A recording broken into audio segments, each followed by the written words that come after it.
The issue of rape is still trending, and I know Big Brother Africa started, so everybody, the old drama has died down a bit, but I think it's our responsibility to keep the conversation going, at least until we know where this is heading. So far, the update on the story is the fact that the pastor Fatoyinbo has actually stepped aside. A lot of people were discussing, was it right for him to step aside? Was it the right thing to do? Or could he have at least, did him stepping aside mean guilt? Or is he just saying it was the right thing to do for the church?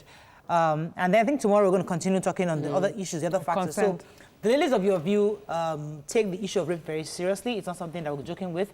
And yes, he's a man of God. Many of us are Christians, and we're not trying to embarrass anybody, but the objective was to ensure that we keep this conversation going, because there are lots and lots of people who are affected. And you know, in the 5 women, at least 3 of them have been molested at some point in their life. So we cannot but continue the conversation. So it's important to us. So in your view, the updates to the fact that it's step aside, what are your views on that? Well, for me, I give him no kudos for stepping for leave of absence. Actually, it's not. Okay. He did not step down. He did not step aside. It's leave of absence. Leave of absence is what like a CEO would take to go abroad for Harvard 3 months training. And because of that, I feel that you know. So my concern is that this is not done. This is done just so that things will blow over, and then we get distracted by Big Brother Nigeria and something, and then he goes back. I feel that if he should have, and then I saw the letter he sent to say, this is the reason why I have done that.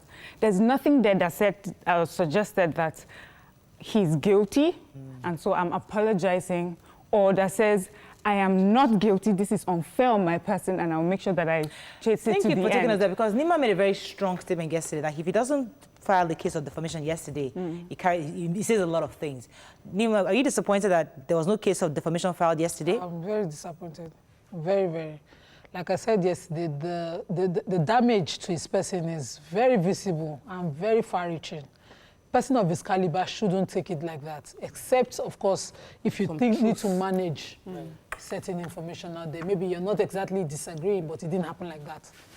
So maybe then you try to manage it. Right. But as at this point, I'm very disappointed, seriously. I am very happy that he stepped down, and I say kudos to him. You know, it takes a lot for someone who has tasted power, who knows he has the power to remain there. He hasn't. No, he has taken a leave of absence. He has taken a step. People told him to. Yeah. The truth is, people always say that it is worrisome when a man has nobody to hold him accountable. And we must applaud it where we see someone being held accountable. So you might not like the entirety of what he has said, but the fact is, he understood the pressure of what is going on. Yeah. He's respectful of the man, of his position. He said, this is the church of God, and I will not want Stain coming to the church of God. So he's stepping down so that the investigation will take place. What else do we want as a people? So he has stepped down. That's rationale.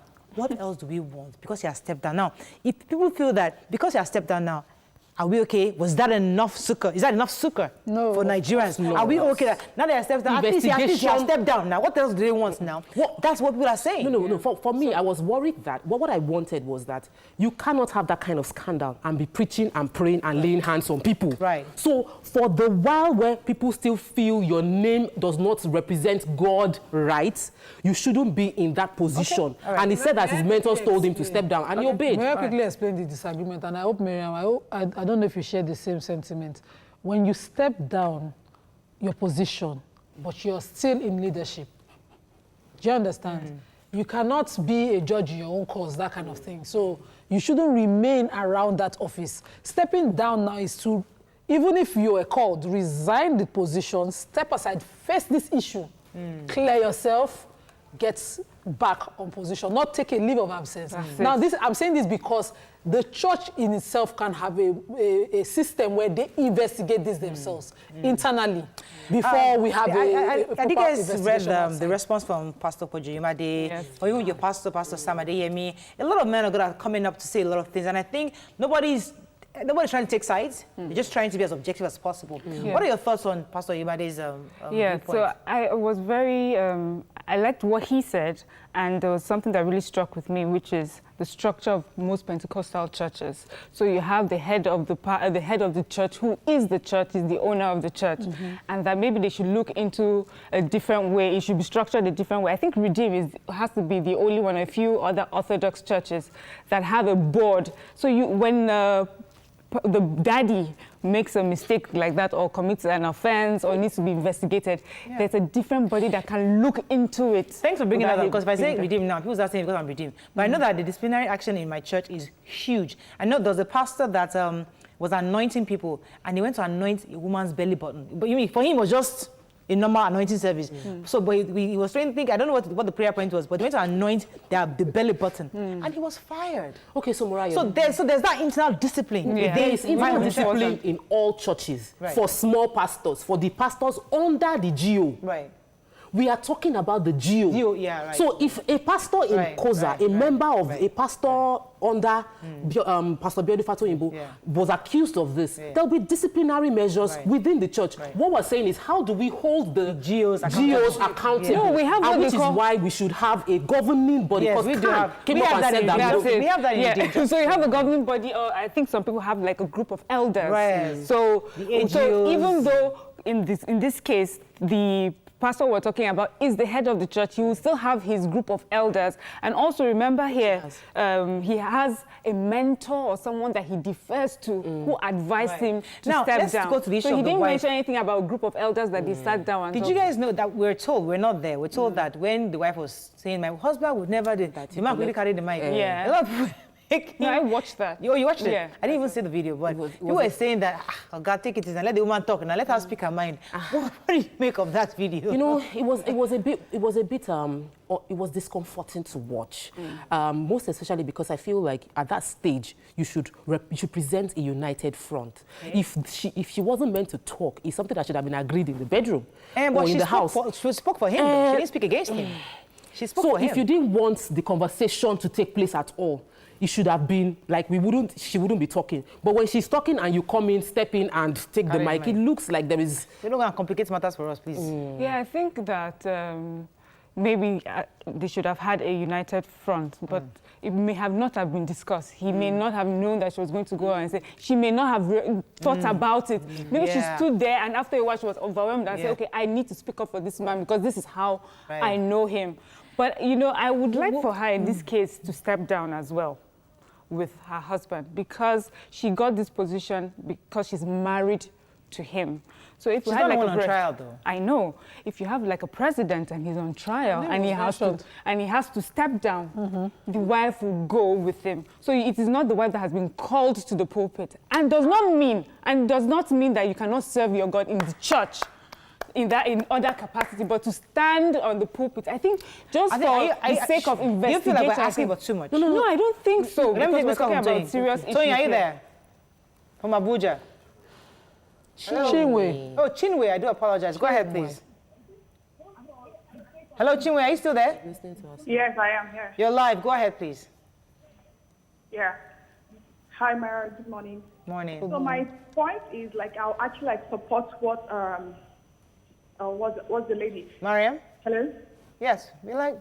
Okay, so what the lady said, like, it's actually a good thing that he stepped aside for them to carry out an investigation, because he is like the GO of the church. Do you understand? If it's like pastors under him, there will be a disciplinary action carried out on them, but this is the GO. So it's actually a good thing so that people can now, like, whatever it is that the mentors, whoever that are advising him, so they can now go ahead and say, okay, this is what, like, whether or not it's good.